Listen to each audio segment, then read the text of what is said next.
Les entretiens secrets. Une série de contes audio réalisés, présentés, illustrés musicalement et lus par Mojoun.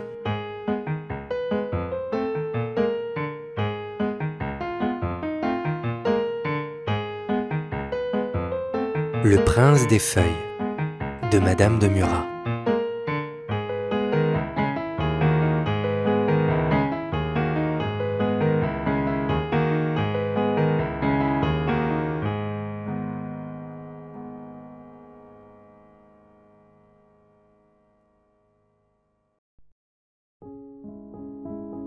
Dans une de ces parties du monde où les poètes ont seuls le droit de donner des noms, vulgairement appelés le pays des fées, régnait autrefois un roi si renommé par ses belles qualités qu'il attirait l'estime et l'admiration de tous les princes de son temps. Il avait perdu depuis plusieurs années la reine sa femme, dont il n'avait point eu de fils, mais il n'en avait plus désiré depuis qu'il en avait eu une fille d'une beauté si merveilleuse qui lui donna dès le moment de sa naissance toute sa tendresse et tout son attachement. Elle fut nommée Ravissante par une fée proche parente de la reine qui prédit que l'esprit et les charmes de la jeune princesse passeraient tout ce qu'on avait vu jusqu'alors, et même l'espérance qu'il devait donner, quelque belle qu'elle dût être. Mais elle ajouta à cette agréable prédiction que le bonheur de la princesse serait parfait, pourvu que son cœur fût toujours fidèle aux premières impressions qu'il recevrait de l'amour. Avec ces circonstances, qui peut s'assurer d'un destin heureux ?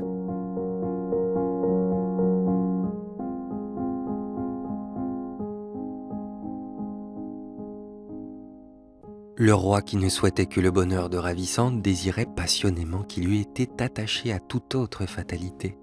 Mais on ne fait pas à son gré ses destinées. Il pria 1000 fois la fée de donner à la jeune Ravissante le don de la constance, comme il lui avait vu donner à d'autres le don de l'esprit et de la beauté. Mais la fée, qui était assez savante pour ne le point tromper sur les différents effets de son savoir, apprit sincèrement au roi que le pouvoir des fées ne peut s'étendre sur les qualités du cœur, mais elle lui promit qu'elle appliquerait tous ses soins à imprimer à la jeune princesse les sentiments où son bonheur se trouvait attaché. Sur la foi de cette promesse, le roi lui confia Ravissante dès qu'elle eut atteint l'âge de 5 ans, aimant mieux se priver du plaisir de la voir que de hasarder par ce plaisir de devenir contraire à sa fortune. La fée emmena la petite princesse que la joie et la nouveauté d'aller par les airs, dans un petit char fort brillant, consola en peu de moments d'avoir quitté la cour du roi son père. Le 4e jour d'après son départ, le char volant s'arrêta au milieu de la mer sur un rocher d'une grandeur prodigieuse. Il était d'une pierre unie et luisante, dont la couleur imitait parfaitement celle du ciel. La fée remarqua avec plaisir que la jeune Ravissante trouvait cette couleur fort belle, et elle en tira un heureux présage pour l'avenir, parce que c'est elle qui signifie la fidélité. Peu de moments après être arrivée, la fée toucha le rocher avec une baguette d'or qu'elle tenait dans sa main. Le rocher s'ouvrit aussitôt, et Ravissante se trouva avec la fée dans le plus beau palais du monde. Les murs en étaient de la même matière que le rocher, et la même couleur se trouvait dans toutes les peintures et dans tous les ameublements. Mais elle y était si ingénieusement mêlée avec de l'or et des pierres précieuses que, bien loin d'ennuyer, elle plaisait également pour tout. La jeune Ravissante demeura dans cet agréable palais avec de belles filles que la fée y avait transportées de divers pays pour servir et pour amuser la princesse. Elle y passa son enfance dans tous les plaisirs qui pouvaient convenir à son âge. Quand elle eut atteint celui de 14 ans, la fée consulta encore les astres pour savoir bien précisément le temps où le cœur de Ravissante devait être touché d'une passion qui plaît encore plus qu'elle n'est redoutable, quelque redoutable qu'elle soit. Et elle vit distinctement dans les étoiles que ce temps fatal s'approchait, où les destinées de la jeune princesse devaient s'accomplir. La fée avait un neveu qui lui était infiniment cher. Il était de même âge que Ravissante, né le même jour et à la même heure. Elle avait trouvé en consultant aussi les astres pour lui, qui lui promettait le même sort qu'à la princesse, c'est-à-dire un bonheur parfait pourvu qu'il eût une fidélité que rien ne put vaincre. Il était pourtant plus aisé de l'assurer de sa constance que de son bonheur. Pour le rendre amoureux et fidèle, Elle n'avait qu'à lui faire voir ravissante.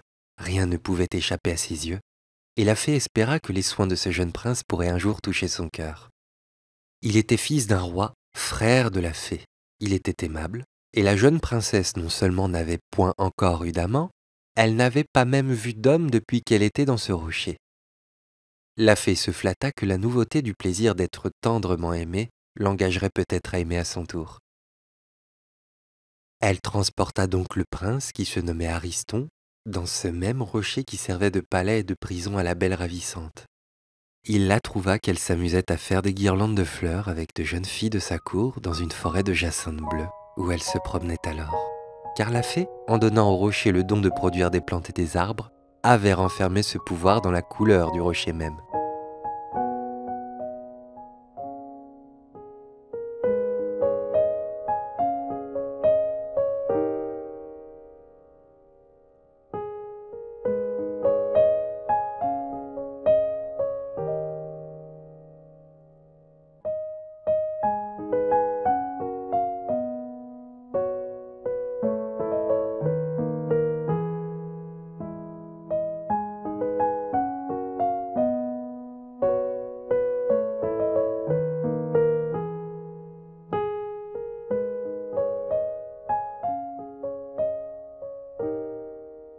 Il y avait déjà quelque temps qu'elle avait appris à la princesse que le prince Ariston devait venir dans cette île.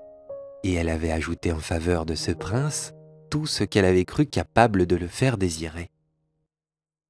Mais elle se trompa cette fois, et elle ne reconnut point, à l'arrivée d'Ariston, dans les beaux yeux de la princesse, ce trouble et cette surprise qui présagent d'ordinaire une tendre passion.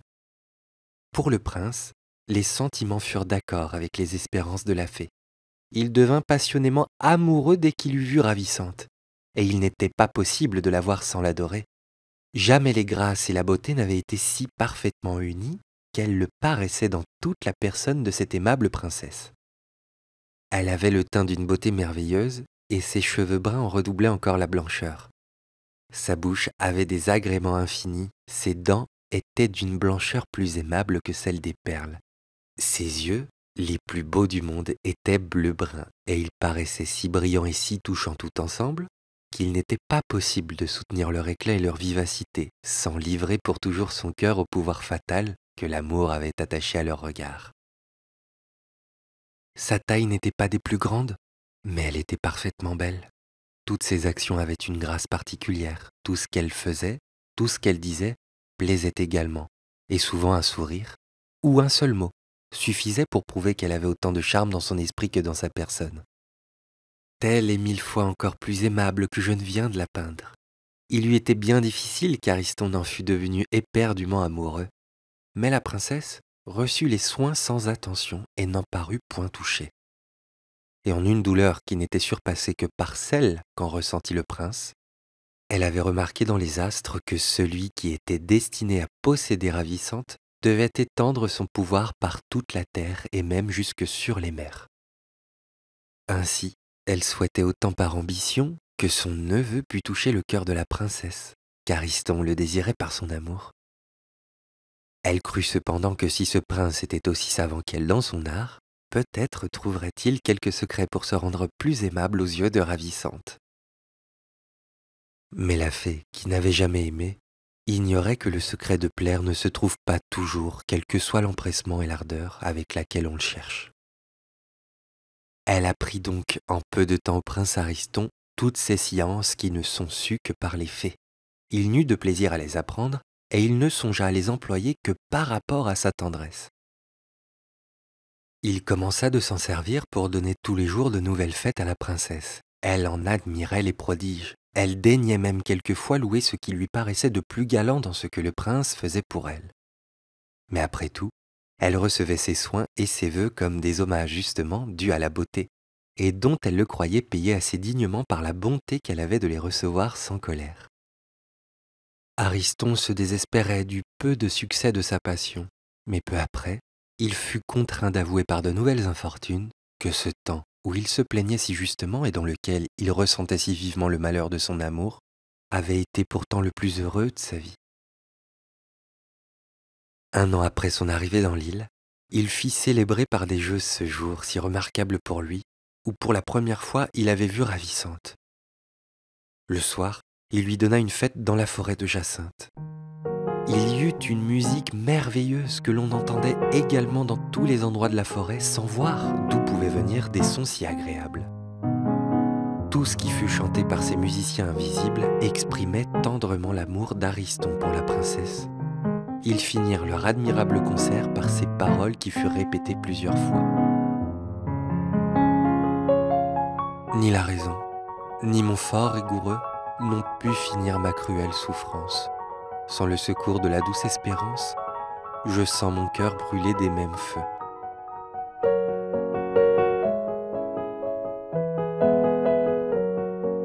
L'amour eût ignoré l'excès de sa puissance si je n'avais senti le pouvoir de vos yeux. Après la musique, il parut tout d'un coup une superbe collation sous un pavillon de gaze d'argent, relevé également avec des cordons de perles. Il était tout ouvert du côté qui regardait la mer, qui bornait la forêt dans cet endroit-là. Et il était éclairé par un grand nombre de lustres de diamants brillants qui jetaient une lumière peu différente de celle du soleil. Ce fut à cette clarté que les nymphes de la cour de Ravissante lui firent remarquer une inscription qui était à l'entrée du pavillon, écrite en lettres d'or sur un rubis d'une grandeur prodigieuse et qui était soutenue par 12 petits amours qui s'envolèrent dès que la princesse eut tout y lire cette inscription qui contenait ces vers. En quelques lieues de l'univers, où vos beaux yeux faces portaient des fers, vous ne sauriez trouver un cœur aussi fidèle que celui qui pour vous brûle dans ces déserts. Mais pour vous assurer une gloire immortelle et voir le monde entier au pied de vos autels, princesse, nous allons publier aux mortels combien vous êtes belle. La fête continuait, et le prince Ariston avait du moins le plaisir d'occuper le loisir de la princesse, s'il ne pouvait occuper son cœur. Mais il fut privé de ce plaisir par un spectacle surprenant qui parut de loin sur la mer, et qui attira la curiosité et l'attention de Ravissante et de toute sa cour. Ce que l'on voyait s'approcha, et l'on distingua que c'était un berceau formé de myrtes et de lauriers mêlés ensemble, fermé de tous côtés, et qu'un nombre infini de poissons ailés poussait avec beaucoup de rapidité. Ce spectacle fut d'autant plus nouveau pour Ravissante qu'elle n'avait jamais rien vu de la couleur de ce berceau. La fée, ayant prévu que cette couleur devait causer quelque malheur au prince son neveu, l'avait absolument bannie de son île. La princesse désirait avec une impatience qui parut un mauvais présage à Ariston pour son amour, que ce qu'elle voyait s'approcha davantage.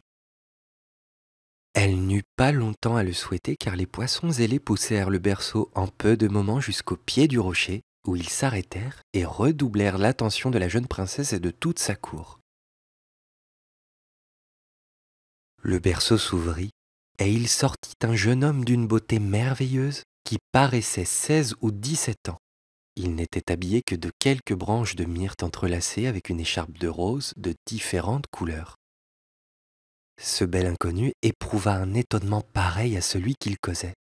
La beauté de Ravissante ne lui laissa pas la liberté de s'amuser à regarder le reste du spectacle, dont l'éclat l'avait attiré d'assez loin jusqu'à ce rocher.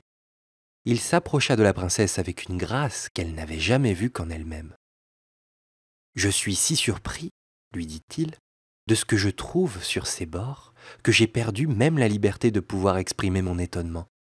Est-il possible, continua-t-il, qu'une déesse comme vous n'ait pas des temples par tout l'univers?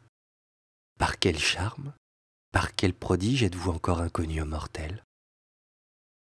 Je ne suis point une déesse, dit Ravissante en rougissant.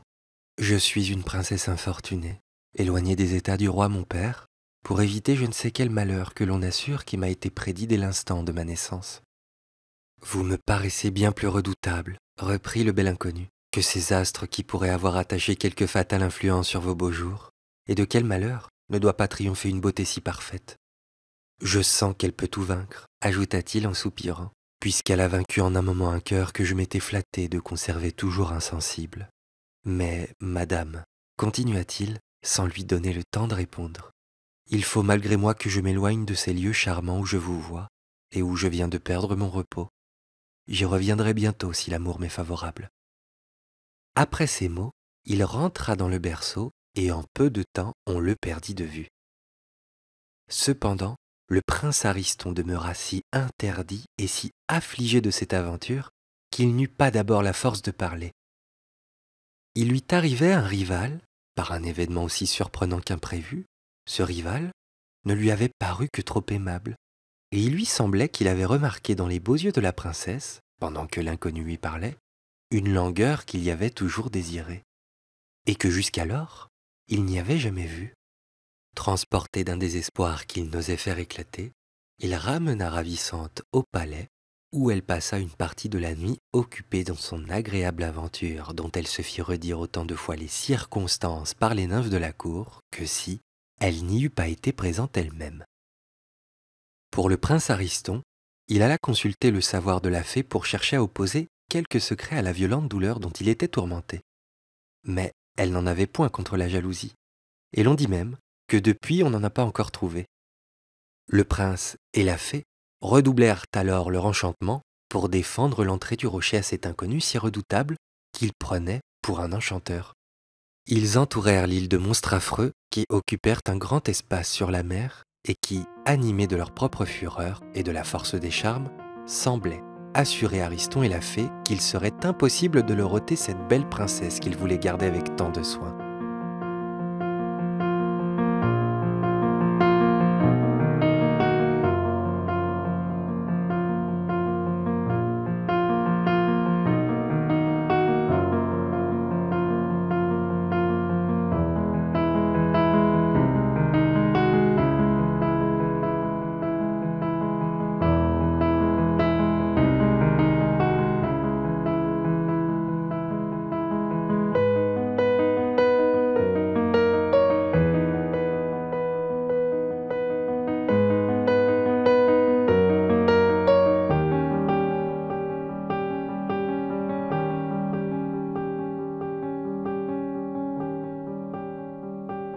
Ravissante sentit plus vivement le pouvoir des charmes du bel inconnu.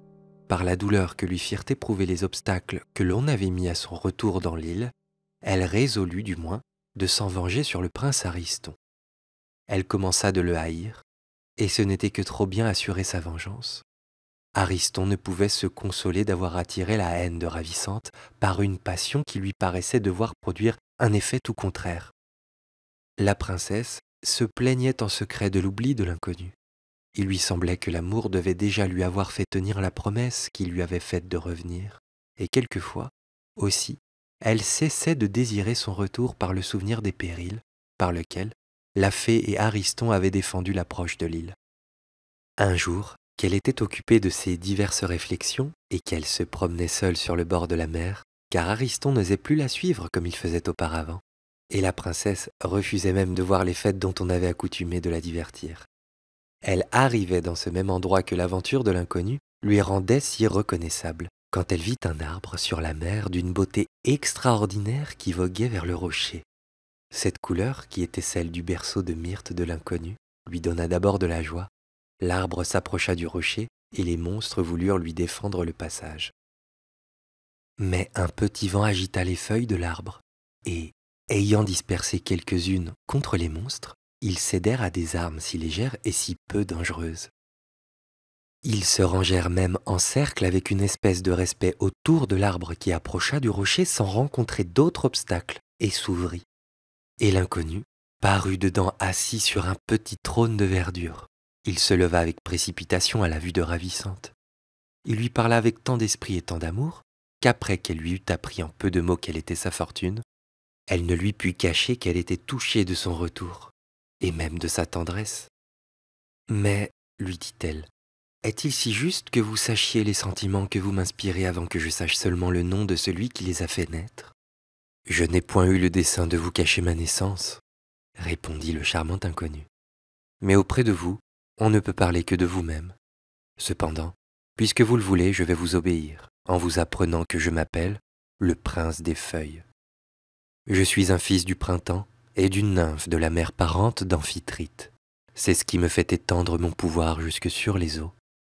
Mon empire est dans tous les lieux de la terre qui reconnaissent le printemps. Mais j'habite presque toujours dans une île fortunée où ne règne jamais que l'aimable saison que mon père a accoutumé de donner. L'air y est toujours pur, les champs y sont toujours fleuris, le soleil ne lui fait point sentir ses ardeurs. Il ne l'approche que pour l'éclairer. La nuit en est bannie, et c'est ce qui le fait appeler l'île du jour. Elle est habitée par un peuple aussi galant que le climat est agréable. C'est en ces lieux où je vous offre un empire doux et tranquille, et où vous régnerez encore plus souverainement sur mon cœur que sur tout le reste. Mais il faudrait, belle princesse, continua-t-il, consentir à vous laisser enlever de ce rocher, où l'on vous retient dans un véritable esclavage, quelques honneurs que l'on vous y rende pour le déguiser. Ravissante ne put se résoudre à suivre le prince des feuilles dans son empire, malgré la crainte qu'elle avait du pouvoir de la fée et les conseils de son amour. Elle se flattait que sa constance à refuser les vœux d'Ariston le résoudrait peut-être à cesser de l'aimer et que la fée la rendrait au roi son père, dont le prince des feuilles pourrait l'obtenir. « Mais je voudrais du moins, lui dit-elle, pouvoir vous demander ce qui se passera dans cette île, et je ne sais comment ce que je veux pourra devenir possible, car tout m'est suspect ici. Je vais donc, dit le prince des feuilles, vous laisser des sujets d'un prince de mes amis, qui demeureront toujours auprès de vous et par qui vous pourrez me donner souvent de vos nouvelles. Souvenez-vous seulement, belle princesse, de l'impatience avec laquelle je les attends. » Après ces mots, il s'approcha de l'arbre qu'il avait apporté, et en ayant touché quelques feuilles, il en sortit 2 papillons, l'un couleur de feu et blanc, et l'autre jaune et gris de lin, les plus jolis du monde. Ravissante les regardait, quand le prince des feuilles lui dit en souriant « Je vois bien que vous êtes surprise de la figure des confidents que je vous donne, mais les papillons ne sont pas seulement ce qu'ils vous paraissent. C'est un mystère que vous apprendront ceux que je vous laisse quand vous leur permettrez de vous entretenir. » Après ces paroles, Ravissante remarqua de loin quelques-unes des nymphes qui venaient la chercher dans sa solitude. Elle pria le prince des feuilles de se rembarquer. Il lui obéit malgré la peine infinie qu'il avait à la quitter. Mais il ne put partir assez tôt pour n'être point vu. On avertit la fée et Ariston de son retour dans l'île et dès ce moment même, pour ôter à la belle Ravissante les moyens et même l'espérance de le revoir. Ils élevèrent sur le haut du rocher une tour de la même pierre, et pour être absolument en sûreté, comme l'aventure des monstres vivants les avait surpris, ils rendirent la tour et le rocher invisibles pour tous ceux qui la viendraient chercher, ne voulant plus se fier à des enchantements ordinaires.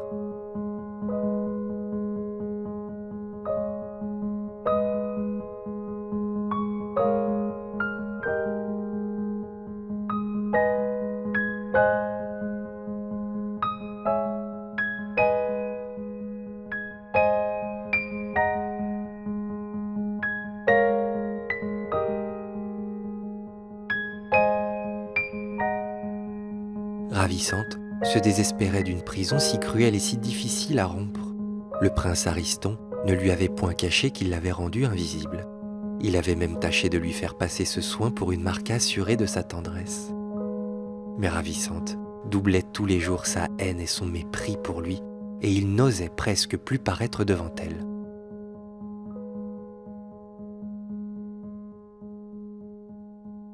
Cependant, les papillons ne l'avaient point quittée, et elle les regardait souvent avec plaisir parce qu'ils venaient du prince des feuilles.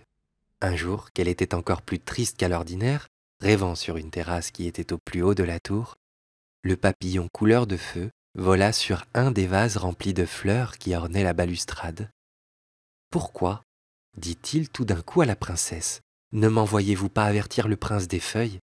Il viendrait infailliblement à votre secours. » Ravissante fut d'abord si étonnée d'entendre parler le papillon, quoique son amant l'eût préparée à cette nouveauté, qu'elle fut quelques moments sans lui rien dire.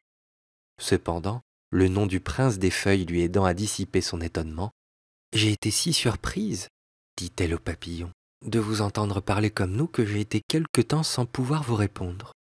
Je vois bien que vous pouvez aller divertir le prince des feuilles de mon malheur, mais que fera-t-il? Que s'en affliger inutilement? Il ne pourra me trouver dans un lieu que la cruauté de mes ennemis a pris soin de rendre invisible. » « Il l'est moins que vous ne pensez, » répondit le papillon jaune en volant auprès de la princesse pour se mettre dans la conversation. « J'ai observé tantôt votre prison, j'ai volé et j'ai même nagé alentour. Elle disparaît quand on est sur les eaux, mais elle cesse d'être invisible dès que l'on est élevé dans les airs.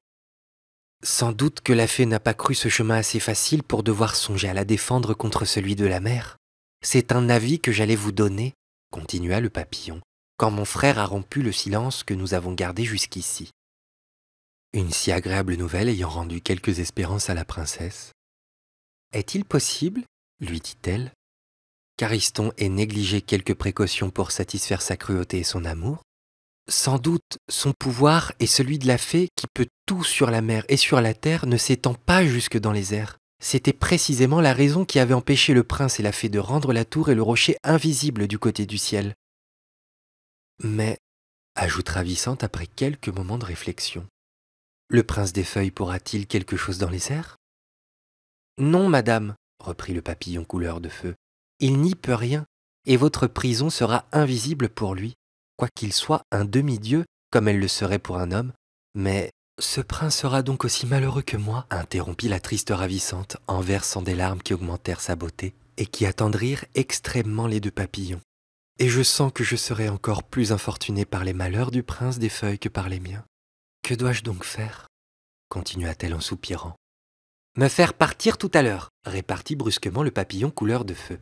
J'irai avertir le prince des feuilles de vos infortunes, et il viendra vous secourir, quoique son pouvoir ne s'étende pas dans les airs. Il y a un prince de ses amis qui y peut tout et dont il peut disposer comme de lui-même. C'est de quoi mon frère qui demeure auprès de vous pourra vous informer pendant mon voyage.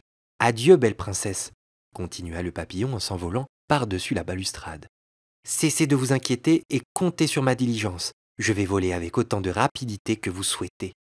Après ces paroles, le papillon se perdit dans les airs, et la princesse sentit alors cette joie si vive et si charmante que donne l'espoir de voir bientôt ce que l'on aime. Elle retourna dans sa chambre, et le papillon jaune la suivit. Elle sentit une extrême impatience de savoir de quel prince son amant devait espérer un secours si nécessaire à leur bonheur. Pour ne plus ignorer, elle pria le papillon jaune de lui apprendre tout ce qui pouvait contribuer à augmenter et à flatter son espérance. Elle le fit mettre sur une petite corbeille de fleurs qu'elle apporta sur une table auprès d'elle. Et le papillon, qui se faisait un honneur de lui plaire, commença ainsi son récit. Auprès de l'île du jour où règne le prince des feuilles, il y en a une autre plus petite mais aussi agréable. La terre y est toujours couverte de fleurs et l'on assure que c'est une grâce que Flore a faite à notre terre pour immortaliser la mémoire des jours heureux où elle y venait trouver Zéphyr. Car l'on tient que c'était dans notre île qu'ils se voyaient quand leur amour était encore secrète et nouvelle. Elle s'appelle l'île des papillons. Les habitants n'en sont pas de la figure que vous me voyez. Ce sont de petits hommes ailés, fort jolis, fort galants, très amoureux et si volages qu'à peine aiment-ils un jour la même chose.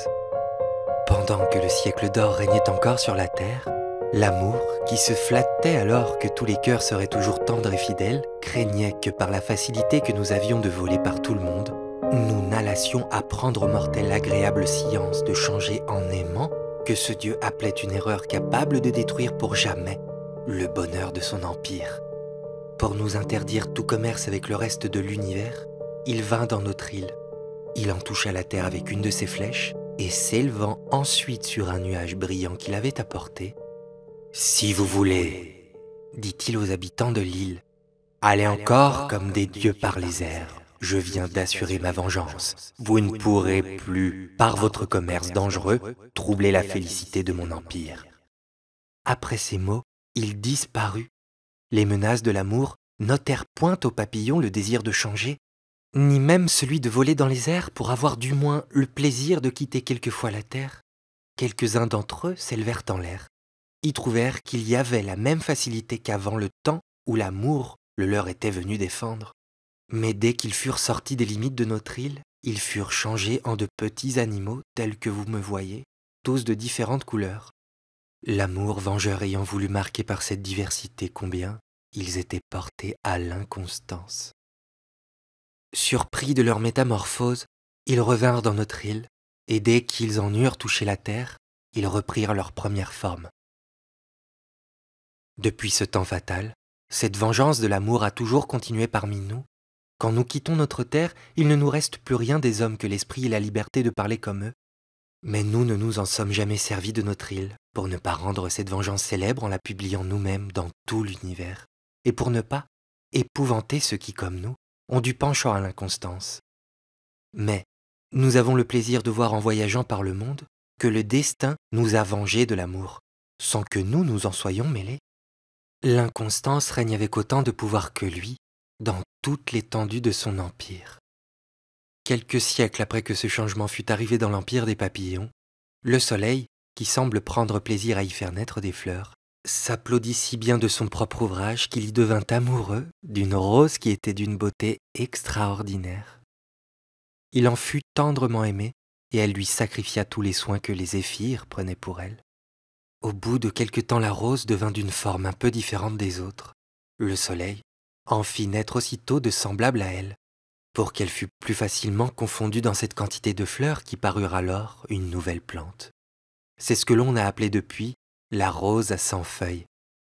Enfin, du soleil et de cette fleur naquit un demi-dieu que le soleil destina à régner toujours dans notre île. Jusque-là, nous n'avions point eu de souverain, mais le fils d'un dieu qui favorisait si constamment notre terre fut reçu pour roi avec une joie extrême. On l'appela le prince des papillons. C'est ce prince, belle princesse, qui pourra vous secourir par le chemin désert, et que l'aventure que je vais vous apprendre a rendu pour toujours si parfaitement ami du prince des feuilles. Dans un pays éloigné de celui des papillons, il règne une fée qui fait sa demeure dans une caverne fort obscure. On la nomme la fée de la grotte. Elle est d'une grandeur extraordinaire, son visage est mêlé de vert, d'aurore et de bleu, sa figure la rend presque aussi redoutable que son pouvoir, et elle est si redoutée des mortels qu'il n'en est point d'assez téméraire pour oser approcher du pays qu'elle habite. Un jour, le prince des papillons, voyageant pour se divertir aux environs de son empire, aperçut la fée, et surpris de cette rencontre, il la suivit longtemps pour voir ce que deviendrait un monstre si épouvantable. Elle ne remarqua point qu'elle était observée, car le prince, quoique fils du soleil, n'a pu obtenir du destin la liberté de voyager sous une autre forme que celle que nous prenons tous en sortant de notre royaume, parce qu'il était né dans notre île depuis le temps où l'amour nous avait fait sentir sa vengeance. Cependant, il n'était point inconstant comme le sont tous ses sujets, et l'amour, pour lui faire du moins une petite grâce, avait permis que quand il changerait de figure, il ne serait que d'une couleur et que cette couleur serait celle qui signifie la fidélité. Sous cette forme, il suivit la fée tant qu'il voulut. Il la vit entrer dans sa sombre demeure, pressé d'un mouvement de curiosité, il y vola après elle. Mais quel spectacle l'attendait au fond de cette caverne! Il y vit une jeune personne plus belle et plus brillante que le jour, qui était couchée sur un lit de gazon et qui paraissait d'une tristesse extrême. De temps en temps, elle essuyait des larmes qui tombaient de ses beaux yeux, son abattement, et la langueur où elle était ne servait qu'à la faire paraître plus aimable.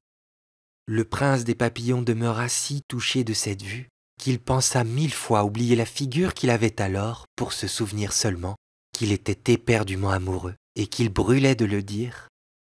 Il fut retiré d'une si douce rêverie par la voix effrayante de la fée qui parlait à cette personne. Avec une dureté épouvantable, il en ressentit de la douleur et de la colère.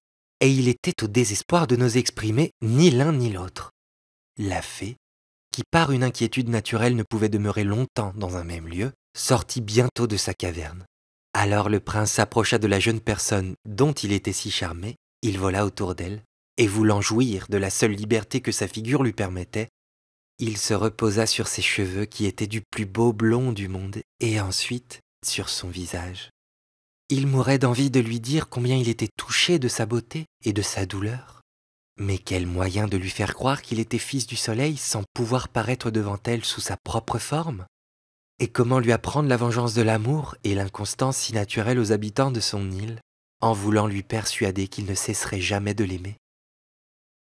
Il demeura plusieurs jours dans la caverne, ou dans la forêt dont elle était environnée. Il ne pouvait se résoudre à quitter cette beauté qu'il adorait, et quoiqu'il n'osât lui parler, il la voyait, et c'était assez pour lui faire préférer cet affreux séjour aux agréables lieux où il avait le plaisir de régner, et celui d'être le plus beau prince du monde.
Pendant ce temps où il ne quittait point cette jeune personne, il vit toujours la fée la traiter avec une inhumanité incroyable. Et il apprit, par leur discours, que cette belle infortunée était la princesse des Linottes, que la fée qui était de ses parents l'avait enlevée dès sa plus tendre jeunesse pour usurper plus facilement son royaume, qui était une petite île située assez près de celle des papillons. Ce prince y avait été bien des fois, et il y avait entendu dire que la princesse y avait été enlevée, et qu'on n'avait jamais pu savoir ce qu'elle était devenue. Ce pays s'appelle l'île des Linottes, à cause de la grande quantité qui s'y trouve de cette espèce de petit oiseau qui porte ce nom. Le prince des papillons plaignit le malheur de cette aimable princesse, et pour songer enfin à la délivrer, s'il était possible, il résolut de s'en éloigner. Il vola dans l'île du jour sans se reposer un moment. Il y trouva le prince des feuilles, avec qui il était lié dès longtemps d'une amitié fort tendre, et qui venait passer une partie de l'année dans l'île des papillons. Il conta son aventure à ce prince, et après avoir examiné tous les moyens dont il se pourrait servir pour remettre cette jeune princesse en liberté, le prince des feuilles résolut d'aller lui-même dans la forêt de la fée, pour apprendre à la princesse des Linottes le violent amour que le prince des papillons avait pour elle, et les raisons qui empêcheraient toujours ce malheureux prince de paraître devant elle sous sa véritable figure, si elle ne se contentait à se laisser enlever dans l'île des papillons. Mais le prince des feuilles paraissait un confident trop redoutable à son ami, qui craignit avec raison que la princesse ne fût plus touchée des charmes d'un prince si parfait que du récit de l'amour d'un autre prince dont elle n'avait jamais entendu parler. Il se plaignit de la cruauté de son destin. Il chercha quelque autre moyen de déclarer son amour à la princesse, mais ce fut inutilement. Tout autre qu'un demi-dieu ne pouvait approcher de la demeure de la fée, sans ressentir sur le champ les funestes effets de sa vengeance. Il s'embarqua donc avec le prince des feuilles, agité d'une jalouse crainte. Il lui semblait que ce prince ne pourrait conserver un seul moment à la vue de cette belle princesse l'insensibilité dont il avait toujours fait gloire. L'amour, touché de l'état funeste où il l'avait réduit, voulut du moins le rassurer contre cette juste crainte et triompher en même temps de l'insensible cœur du prince des feuilles. « C'était par vous, belle princesse, continua le papillon, que ce Dieu en attendait la victoire, et vous seul étiez digne de l'obtenir. » Ce fut ce même jour de l'embarquement des deux princes qu'ils virent de loin sur un rocher une illumination si brillante que le prince des feuilles, poussé par sa destinée, plutôt que par sa curiosité, ordonna au poisson ailé qui conduisait le berceau de myrte dans lequel il était de s'approcher du lieu d'où paraît une si vive lumière. Vous savez le reste de cette aventure. Le prince des feuilles vous trouva dans la forêt des jacinthes et laissa à vos pieds une liberté qui lui était si chère et que, jusqu'à cet instant, il avait toujours conservée. Pressé par l'impatience du prince des papillons, qui n'avait souffert qu'à regret qu'il s'arrêtât sur ce rivage, il s'arracha avec une peine infinie d'un lieu où son cœur et ses désirs auraient voulu l'arrêter pour toujours.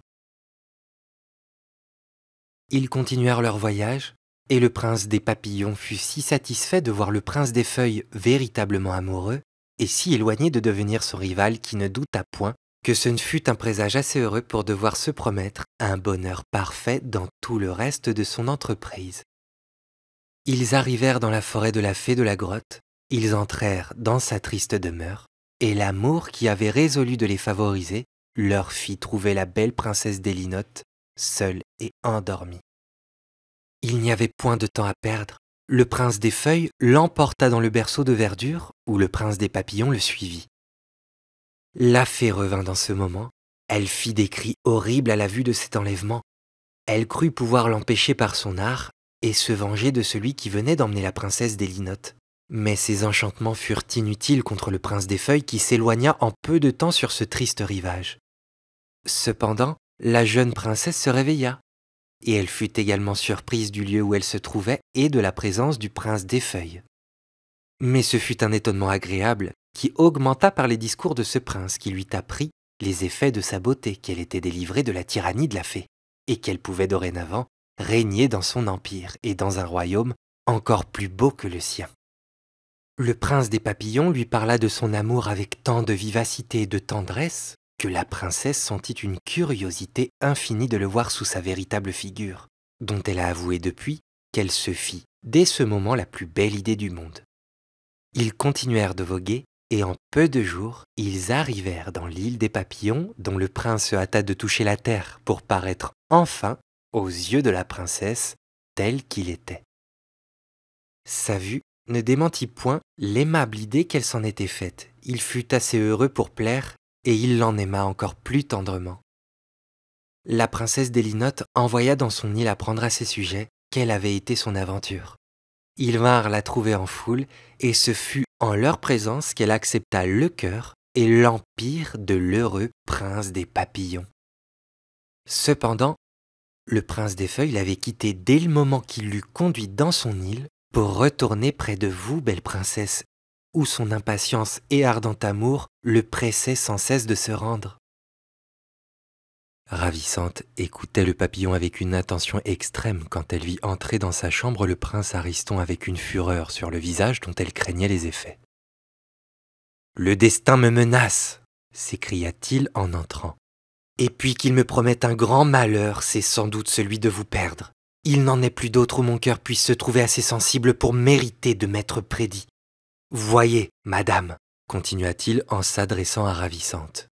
Voyez de quelle couleur deviennent les murs de cette tour, c'est un signe assuré pour moi d'une prochaine infortune. » Comme les malheurs d'Ariston étaient un bonheur pour Ravissante, elle regarda ce que le prince lui faisait remarquer, et elle s'aperçut qu'effectivement cette pierre bleue perdait sa première couleur et qu'elle commençait à devenir verte. Elle en eut de la joie, parce qu'elle ne douta pas que ce ne fût un présage assuré de l'arrivée du prince des feuilles. Cette joie que le malheureux Ariston remarqua dans ses yeux redoubla son désespoir. Que ne dit-il point à Ravissante et devenu sincère par l'excès de sa douleur, il lui apprit qu'il l'aimait assez pour ne point cesser de l'adorer, quoiqu'il fût assuré d'être malheureux toute sa vie. « Je ne saurais douter de mon infortune, » dit-il à la princesse. « Les destins m'ont promis comme à vous que je serais toujours misérable, si je n'étais toujours fidèle à la première impression que l'amour serait dans mon cœur. Et quel moyen d'accomplir cet ordre cruel! Quand on vous voit, après avoir déjà été sensible, on oublie tout jusqu'aux soins de son bonheur pour ne penser qu'à vous aimer, et pour ne chercher qu'à vous plaire. Une jeune princesse de la cour du roi mon père m'avait paru digne de mes vœux. Je croyais ne songer qu'à retourner auprès d'elle quand j'aurais passé ici quelque temps. Mais un moment de votre vue renversa tous mes projets, ma raison et mon cœur furent également d'accord dans mon changement. Et je ne crus rien d'impossible, au tendre amour que vous m'aviez inspiré. Je me flattais même qu'il pourrait changer les destinées. Mais vos rigueurs toujours constantes m'ont appris que je m'étais trompé, et qu'il ne reste plus d'autre espérance que celle de mourir bientôt pour vous. » Le prince Ariston finissait ces paroles, qui le faisaient paraître à Ravissante digne au moins de quelque pitié, quand ils virent en l'air un trône de feuillage soutenu par un nombre infini de papillons. Un d'entre eux, qui était tout bleu, et que cette couleur fit reconnaître à Ravissante pour le fils du soleil, vola auprès d'elle et lui dit « Venez, belle princesse, c'est aujourd'hui que vous allez reprendre votre liberté et rendre heureux le plus aimable prince du monde. » Les papillons posèrent le trône jusqu'auprès de Ravissante, elle s'y assit et ils l'enlevèrent.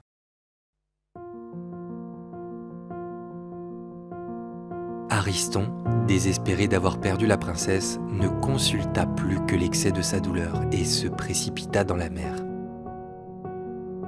La fée abandonna aussitôt ce rocher que cette mort venait de lui rendre si funeste, et pour marquer sa fureur, elle le brisa avec la tour par un coup de tonnerre en un nombre infini de morceaux qui furent transportés par les flots et par les vents en divers endroits de la mer.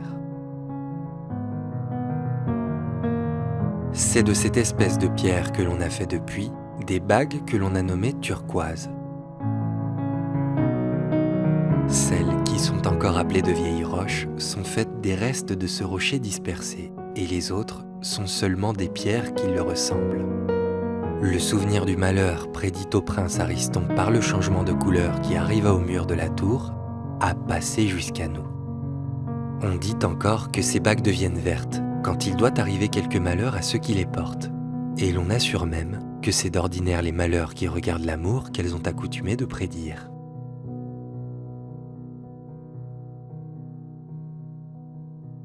Pendant que la fée exprimait sa douleur par la destruction de son île, le prince des papillons, satisfait d'avoir rendu au prince des feuilles un service semblable à celui qu'il avait reçu de lui, conduisit en volant la belle ravissante jusque dans un vaisseau de jonc orné de guirlandes de fleurs où le prince des feuilles l'attendait avec toute l'impatience qu'un violent amour peut causer.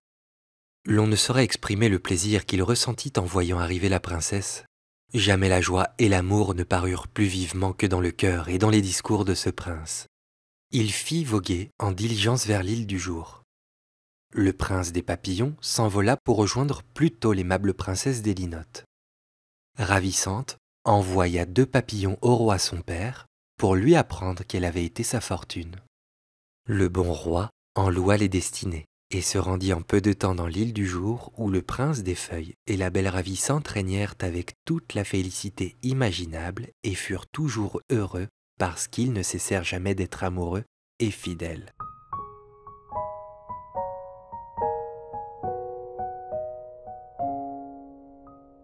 Qu'on doit porter d'envie au fort de ravissante par une ardeur vive et constante.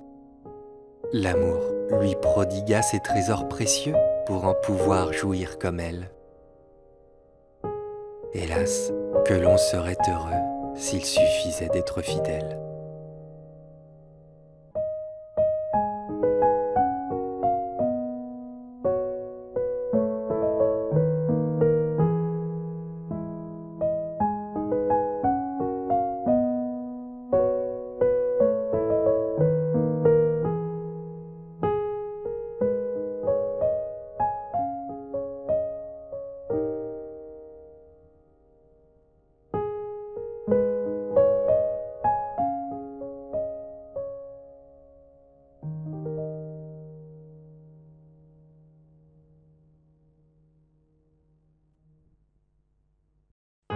Les entretiens secrets venaient de vous présenter Le Prince des Feuilles de Madame de Murat. En espérant vous avoir diverti le temps d'un conte, je vous dis à très bientôt pour le temps d'un autre.